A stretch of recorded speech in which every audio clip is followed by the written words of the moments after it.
Bien, aquí estamos en una nueva versión de Conectados Online, esta plataforma telemática que nos permite viajar por todo nuestro país. Esta vez nos trasladamos a la quinta región interior, la región de Valparaíso. Nos recibe desde La Cruz el diputado de Renovación Nacional, Luis Pardo. Le saludamos, diputado. Entramos de inmediato en materia. Conversábamos antes de, fuera de micrófono, como se dice, que hoy día comienza la franja respecto del próximo plebiscito. ¿Cuál es su impresión de cómo será la recepción de la franja y cómo ve usted el proceso plebiscitario que está ya a la vuelta de la esquina?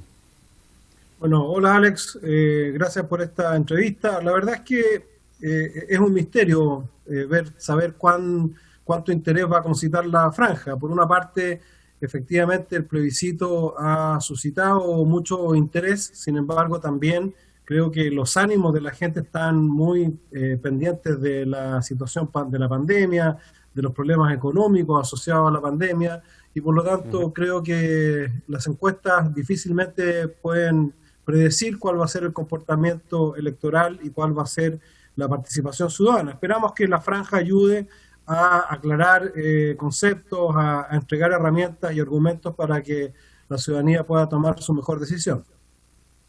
Diputado, ¿y usted cómo anticipa el escenario post-plebiscito, cualquiera sea la opción que gane? Me refiero al país, como lo que queda para el después, porque está, como usted señalaba... Estamos viviendo una pandemia que es reiterativo y majadero decirlo, pero la más grave de los últimos 100 años, probablemente una experiencia inédita para la humanidad en muchos sentidos, pero que viene acompañada además de una recesión que solo se le puede comparar con la recesión de los años 30 del siglo pasado, una recesión que ya en nuestro país está dejando más de 2 millones de puestos de trabajo destruidos, que probablemente lleguemos a 3 millones de cesantes en las próximas semanas, con la dificultad particularmente para las pymes de poder recuperarse después de lo que estamos viviendo.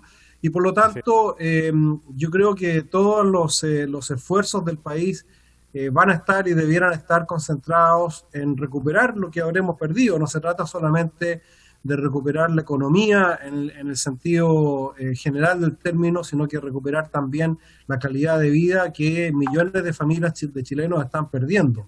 Y eso es un desafío enorme porque no sabemos tampoco cómo va a ser el comportamiento de la pandemia en los próximos meses y años.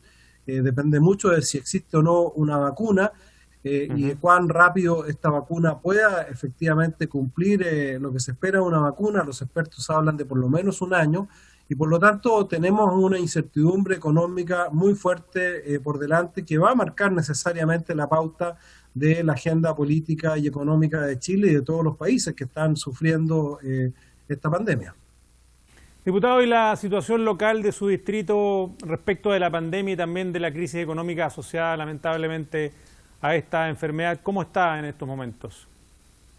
Bueno, respecto a la pandemia, hoy día ya tenemos comunas que han venido saliendo de la cuarentena, como es el caso de Quillota y La Cruz, y en general no tenemos, salvo hoy día Calera, que esperamos prontamente se libere, no tenemos comunas en cuarentena.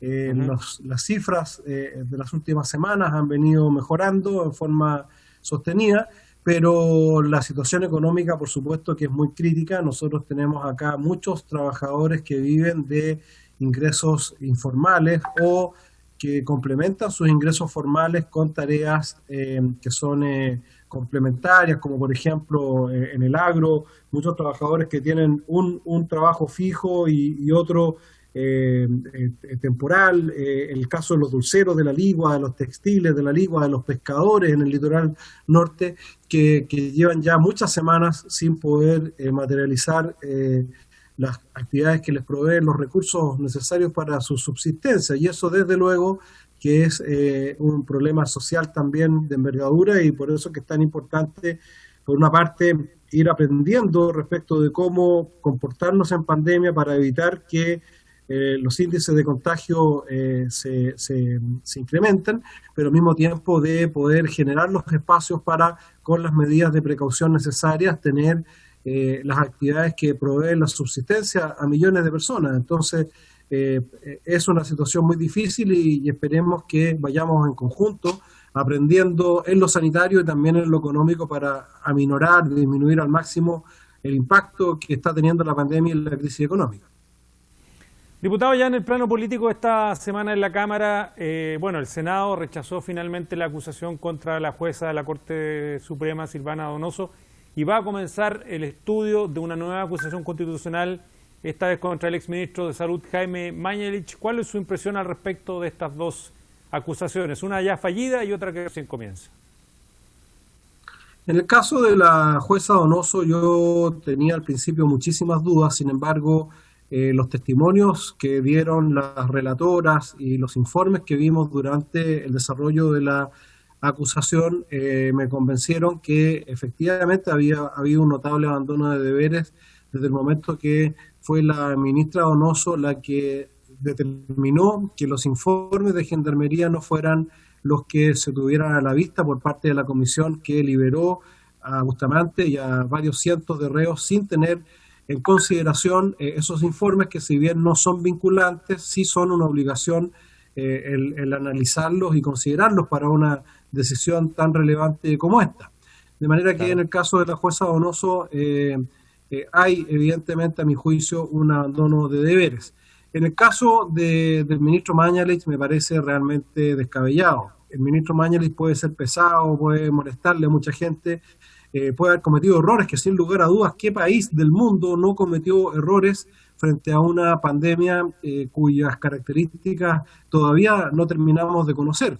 Sin embargo, el ministro Mañalich tomó decisiones que fueron decisivas para que en Chile, por ejemplo, no hubiésemos tenido lo que países desarrollados como España, Italia o Estados Unidos vivieron, que es el dilema de la última cama, tener que elegir entre poner en un ventilador mecánico a una persona o a otra y dejar además, o presenciar además cómo morían cientos de personas producto de esa falta de atención médica que nuestro país pudo prever a tiempo, pudo importar los ventiladores mecánicos, pero más que eso pudo además organizar la red de salud, tanto pública como privada, para que esa cuadriplicación que hubo de los ventiladores fuese también gestionada adecuadamente en la red de salud y estar a disposición de los chilenos. Y eso realmente es un mérito que amerita un reconocimiento para el ministro Mañalich y no una acusación constitucional.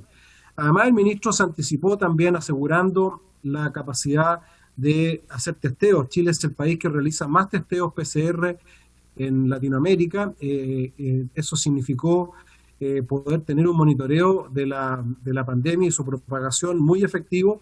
Es probable que haya cometido errores al no apostar tempranamente a la trazabilidad. Es algo que cualquiera que es general después de la guerra puede decir, mira, se podría haber hecho esto, se podría haber hecho esto otro. Pero que Chile tuvo dos decisiones estratégicas claves, como asegurar la ventilación y la atención médica para todo aquel que la pudiese necesitar, y asegurar además pasar de un laboratorio o dos a más de 100 laboratorios y asegurar los reactivos químicos a nivel internacional para poder hacer los testeos, son dos méritos indiscutibles del ministro Mañalich, y me parece que la pequeñez política de quienes pequeñez política, y permítame decirlo también, Alex, pequeñez humana de quienes lo acusan, realmente es deplorable. Sí, diputado, por último, esta semana otro hecho que me causó noticia en la Cámara fue que la Comisión de Constitución empezó a discutir 5 mociones que buscan un nuevo retiro del 10% de los fondos, alcanzando esta vez a rentas vitalicias, también respecto de pensiones alimenticias impagas, es decir, un nuevo segundo retiro sería. ¿Qué le parecen estas iniciativas, diputado?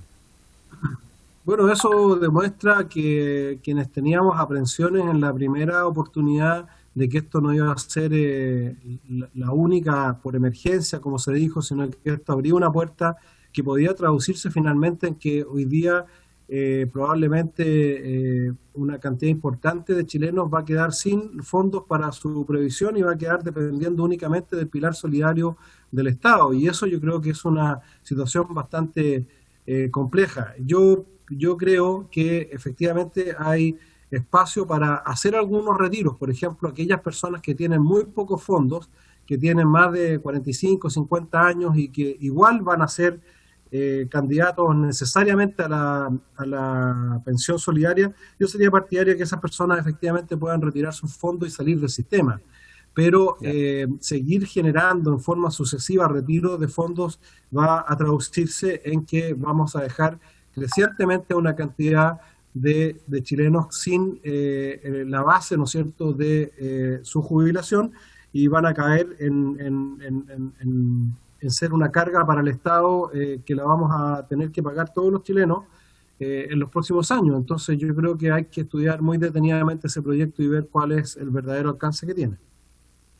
Bien, diputado Luis Pardo, le agradecemos este contacto aquí en Conectados Online desde La Cruz, en la región de Valparaíso. Reiteramos nuestros agradecimientos aquí en Cámara de Diputados Televisión por este espacio junto a usted. Muy amable, muchas gracias, Alex. Gracias, Luis.